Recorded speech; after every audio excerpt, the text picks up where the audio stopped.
সুমি সুমি কি হলো এবেলা এইবোৰ কি হা সেইটো কবা পালা তুমি কি কবা পালা এতিয়া কাপোৰৰ মাজত কেনেকে ওলাইছে এই কাপোৰ উলিয়াওঁতে কেনেকে ওলালে পইচা কাপোৰৰ জাপৰ মাজত পইচা কেনেকে ওলালে এই মোৰ পইচা হয় দিয়া একো পইচা তোমাৰ নহয় এইটো তুমি কবা পালা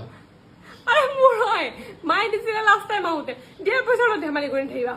মানে তুমি তেনেকে পইচা যদি থৈয়ে দিয়া তোমাৰ ওচৰত ইমানখিনি পইচা থাকে তুমি মোক অনলাইন অৰ্ডাৰবোৰ আহিলে মই কেলে পেমেণ্ট কৰিব লাগে মই কেনেকে পেমেণ্ট কৰিম এইবোৰ কাপোৰ ঠিক কৰা মই এতিয়া গম পালো যে যেতিয়া মই কাপোৰ বিচাৰি নেপাওঁ তেতিয়া মই বিচাৰি মোক আলমাৰীটো সেইকাৰণে খুলিব নিদিয়া হয় নাই তুমি পইচা লক্ষ্মীক আৰু ক'ৰবাত আছে নি চাওঁ ক'ত পইচা থৈছা নিচা চাওঁ ক'ত আছে পইচা ফালতু কৰি থাকিবা ফাল্টু কি কৰিলো আৰু ক'ত লুকুৱাই থৈছা পইচা